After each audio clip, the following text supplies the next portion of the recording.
Hello friend, this is Amit Bhardwaj. Welcome to my channel. तो दोस्तों, आज इस वीडियो में मैं आपको बताने वाला हूं कि अगर आप होटल मैनेजमेंट करने के बाद आप टीचिंग्स में आना चाहते हो तो आपके लिए ये वीडियो बहुत ही अच्छा होने वाला है। तो जी हाँ दोस्तों, वीडियो को शुरू करते हैं। बट शुरू करने से पहले मैं आपको बताना चाहता हूँ, अगर आप मेरे इस चैनल पर नए हो तो प्लीज़ मेरे चैनल को सब्सक्राइब कर देना, लाइक करना और शेयर करना मत भूलना। तो दोस्तों, वीडियो को शुरू करते हैं। तो सबसे पहले मैं आपको बताना चाहता हूँ, अगर आपने होटल मैनेजमेंट में आपने डिग्री की है, आपने बीएससी इन होटल मैनेजमेंट किया हुआ है या आपने बीएचएम्स किया हुआ है, बेसिकली अगर आप होटल मैनेजमेंट में ग्रेजुएट हो और आपने होटल मैनेजमेंट ग्रेजुएट करने के बाद आपके पास होटल मैनेजमेंट का 2 या 3 साल का एक्सपीरियंस है 5 स्टार होटल का, और उसके बाद आप जो है टीचिंग्स में आना चाहते हो, तो आपके लिए क्या प्रोसीजर्स है, आप किस तरह से आप टीचिंग्स में आ सकते हो, किस तरह से आप किसी भी कॉलेज या किसी भी यूनिवर्सिटी में आप एज अ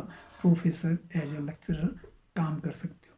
तो दोस्तों, मैं सबसे पहले आपको बताना चाहता हूँ, अगर आपने ग्रेजुएशन होटल मैनेजमेंट में आपने ग्रेजुएशन करी है और उसके बाद आपके पास 5 स्टार का 2 या 3 साल का एक्सपीरियंस है, तो उसके बाद आपको टीचिंग में आने के लिए आपको अपनी मास्टरी कंप्लीट करनी पड़ेगी। जी हाँ दोस्तों, जो कि आपकी पोस्ट ग्रेजुएशन रहती है, आपको अपनी पोस्ट ग्रेजुएशन कंप्लीट करनी पड़ेगी।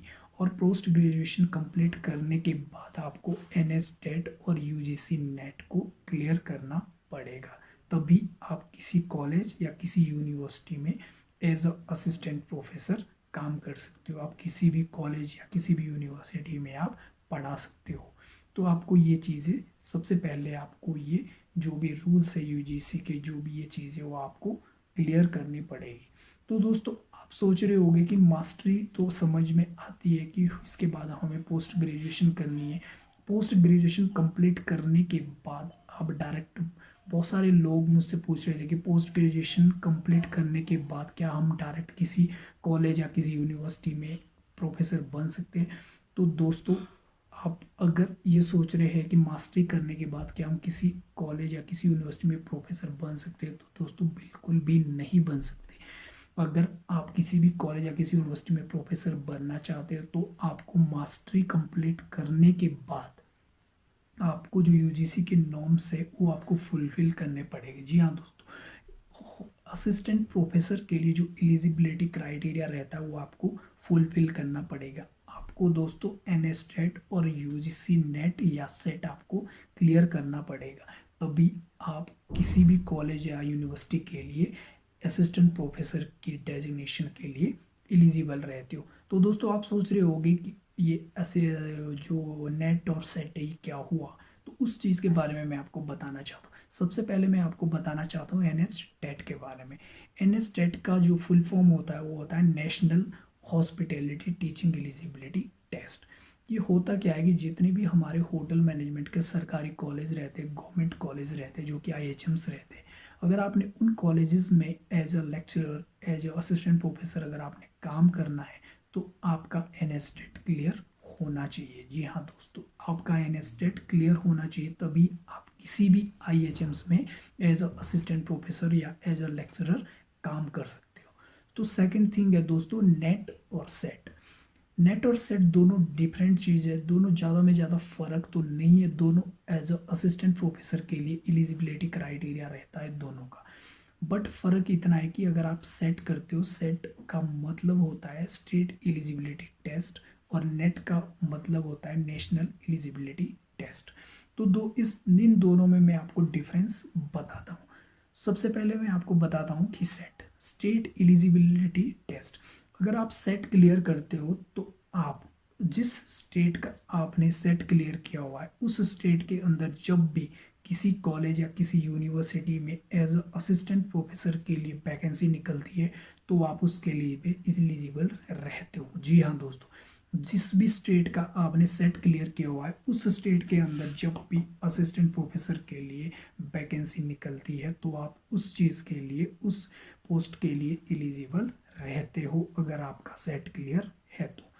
अब बात करते हैं नेट की। नेट का फुल फॉर्म होता है national eligibility test. National eligibility test भी, नेट भी जो है वो एलिजिबिलिटी क्राइटेरिया है असिस्टेंट प्रोफेसर के लिए। बट अगर आपने नेट क्लियर किया हुआ है तो कहीं पे भी किसी भी स्टेट पे, अगर किसी भी स्टेट पे किसी भी कॉलेज या किसी भी यूनिवर्सिटी में एज अ असिस्टेंट प्रोफेसर के लिए वैकेंसी निकलती है तो आप उसके लिए एलिजिबल रहते हो ऑल ओवर इंडिया। कहीं भी किसी भी कोने में किसी भी स्टेट में, इंडिया के ऑल ओवर इंडिया में आप कहीं भी असिस्टेंट प्रोफेसर बन सकते हो। अगर वैकेंसी निकलती है उसके बाद आप एलिजिबल रहते हो, बट अगर आपका नेट क्लियर है तो। अगर आपका सेट क्लियर है तो आप उस स्टेट में ही ओनली एलिजिबल रहते हो जिस स्टेट का आपने सेट क्लियर किया हुआ है। आप किसी अदर स्टेट में असिस्टेंट प्रोफेसर नहीं बन सकते। तो दोस्तों यही डिफरेंस था नेट और सेट में। और जो एन एस टेट है वो डिफरेंट है। एन एस टेट ओनली होटल मैनेजमेंट के जो IHMs कॉलेजेस रहते हैं उसके लिए मिनिमम एलिजिबिलिटी क्राइटेरिया रहता है। अगर आप hotel management, only hotel management के कॉलेजेस में जो कि IHMs रहते हैं, अगर आप उस पर जॉब करना चाहते हैं, उसमें एज असिस्टेंट लेक्चरर काम करना चाहते हैं, तो उसके लिए आपका NSTET क्लियर होना चाहिए। तो दोस्तों ये कुछ एक इन्फॉर्मेशंस थी उन सभी भाई लोगों के लिए जो मेरे भाई लोग होटल मैनेजमेंट करने के बाद टीचिंग्स में आने का सोच रहे हैं, बट उन्हें पता नहीं है या वो कंफ्यूज्ड है कि इस फील्ड में टीचिंग्स में आने के लिए हमें जो है वो क्या करना चाहिए और क्या क्या प्रोसीजर्स है टीचिंग्स में आने के लिए।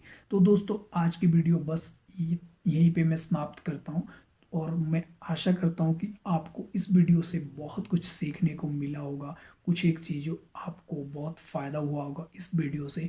तो दोस्तों आज मैं बस इस वीडियो को यहीं पे समाप्त करता हूँ और आपको मिलता हूँ और आपसे किसी नेक्स्ट वीडियो में मिलता हूँ। तब तक के लिए